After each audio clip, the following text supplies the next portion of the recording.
Hey game designers, welcome back. It's Mr. Chafulio, and today we are going to learn about conditionals, if statements within programming.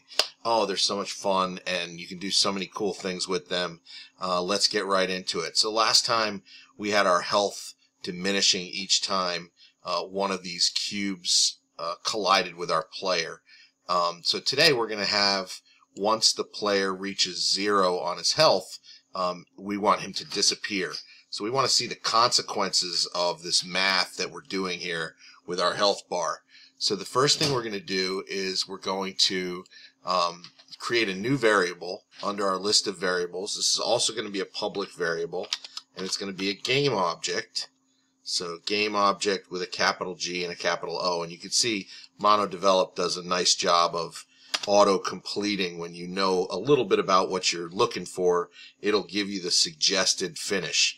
So we're going to create a game object called player, and this is going to allow us to manipulate that player and that object later on in the script. So let me save that.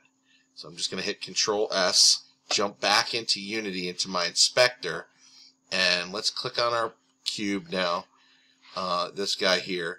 And you'll notice it's just called cube, and this could get confusing. So I'm just going to click on it and click on it again, and now I'm going to type in player there so that I know that that's the player object.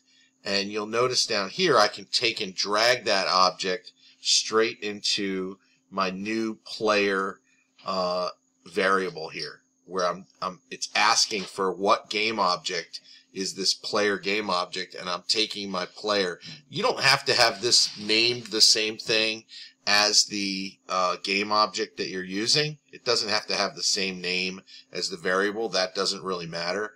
What matters is that it's public, so that I can actually physically pull the object in, right? So this is the important part here, game object player. Okay, so I've got my game object that I can now do stuff with that inside the script specifically. And what I want to do here is I want to say, okay, I've got this bool here called I'm alive, right? And we've set that to true. And I've got this health that starts at 10, and then we know it goes down to 0. So I've got two ways to kind of like, sort of when the health gets to 0, I can reset this I'm alive bool from true to false. So let's start by doing that. Let's say if, now a conditional is always going to be followed by a set of parentheses and then a set of curly braces, just like that. And the curly braces, I like to set them up like that. Inside the parentheses is what we call the logical test, right?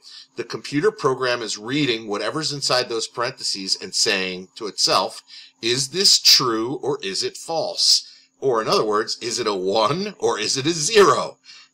It's really looking at it in those terms too, right? What's a 1? Is it a 1? That's true. Is it a 0? That's false. So we want to tell it specifically to be looking for the value of health. So we're going to say if health equals 0. Now that's important. In the conditionals, when we're redeclaring like what the value of a variable is, we can just use one equal sign. But when we're talking in a conditional here, we have to use the two equal signs. It's in other words saying the same as, not necessarily equal to, but the same as. So if health is the same as 0, well then inside these curly braces we have to tell it what to do. What do we want it to do if that's true? And what I want to do is I want to reset the I'm alive bool. So I'm going to type in I'm alive equals what? False. Because we want to set I'm alive to false now, right? Because we've run out of health. If health is equal to 0, I can't be alive anymore. So we're going to set the I'm alive bool to false. Remember, we set it to true here at the beginning of the program, and now we're setting it to false if this happens. Well, how does the program know whether that's happened or not? Well, remember, update is where all the good stuff happens. This is where the actual playability of the game is happening. So up here, I need to check. I need to create a check to see whether I'm alive is true or false. And so I'm going to create another conditional if I'm alive equals false, and then I can create my curly braces, and I like to put it on the next line there.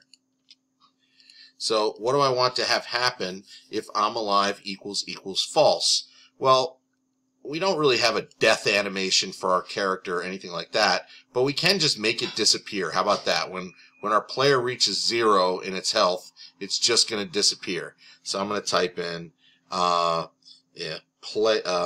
destroy, and destroy is a built-in function in Unity. Unity's got a lot of really cool built-in functions, but destroy means it's just going to disappear from the screen. And what do we want to destroy? Player. Right? That game object that we declared up here. So it's going to know what that is, right? Because we associated it here in our inspector.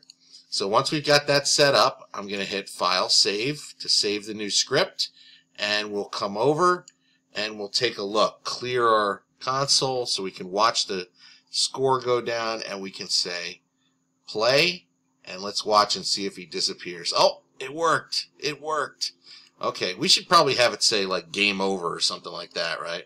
So why don't you try that? Where would I get the debug log to declare game over? Where would I put that in this script? That could be your challenge, to try to add, once we reach 0 here, a little game over message show up in the console.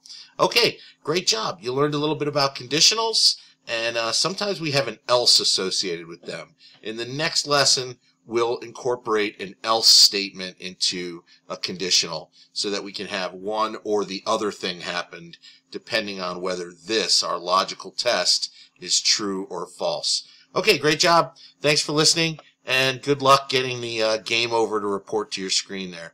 Okay, see you later.